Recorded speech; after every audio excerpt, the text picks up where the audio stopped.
Buonasera a tutti e bentornati a Liberamente, variazioni e scorribande qui su Radio Libertà.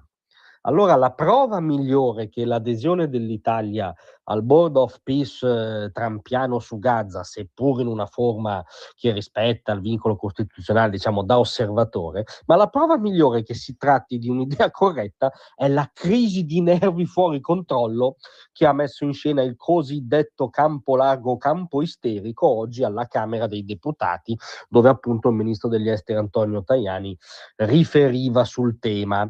Tajani ha ricordato delle, in questo caso in senso positivo e virtuoso, ovvietà. Cioè si è chiesto come potrebbe l'Italia non essere presente dove si discute e si costruisce la pace in Medio Oriente con la presenza di tutti i principali attori regionali. Evidentemente sarebbe un suicidio geopolitico per il nostro paese e ha ancora correttamente aggiunto Tajani, è cruciale per la nostra sicurezza nazionale anche in chiave di contrasto al terrorismo e ai flussi migratori irregolari.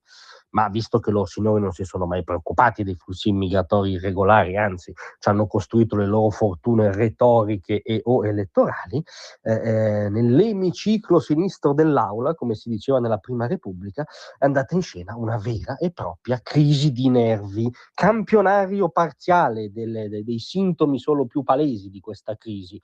La deputata grillina Carmela Auriem ha scomodato il colonialismo 5.0, perché c'è sempre questa caricatura per cui è l'Occidente che va in territori idilliaci a spogliare le popolazioni delle loro risorse e del loro futuro.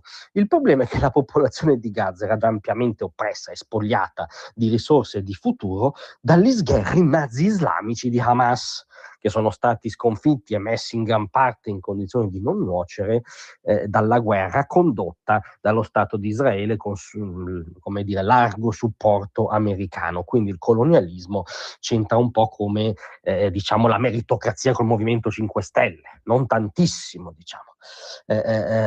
Si segnala anche Riccardo Maggi di Più Europa. Il Board of Peace voluto da Trump è un comitato di immobiliaristi americani che vogliono portare a termine una ricostruzione che non porterà stabilità e giustizia ai palestinesi, ma sarà solo una mera speculazione edilizia. Ora, fosse solo come ce la racconta Maggi, vorrebbe dire che questo comitato di immobiliaristi americani ha fregato della gente non proprio sprovveduta, come le leadership dell'Arabia Saudita, dell'Egitto, del Qatar, dell'Indonesia, tutti i paesi musulmani importanti e ricchi che partecipano a questa operazione. Tendiamo a escludere sia solo nell'interesse di un pugno di amici newyorkesi di Trump, via, ecco. Arriva poi Giuseppe Provenzano del PD che parla, o meglio straparla, di strappo alla collocazione internazionale del nostro paese. No, veramente in questo modo l'Italia aderisce a un'iniziativa del principale alleato geopolitico dell'Italia medesima, il principale partner dell'Alleanza Atlantica, la principale democrazia del mondo, che sono gli Stati Uniti d'America. E se qualche altro paese europeo non c'è, sono questi paesi che stanno strappando dal legame transatlantico, non l'Italia. È una ovvietà geografica e politica.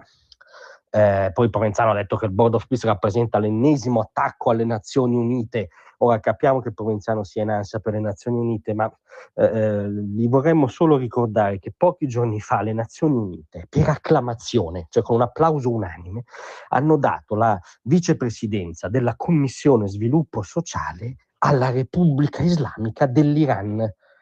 Tra la mission di questa commissione è contemplata la tutela della democrazia, della tolleranza e della diversità.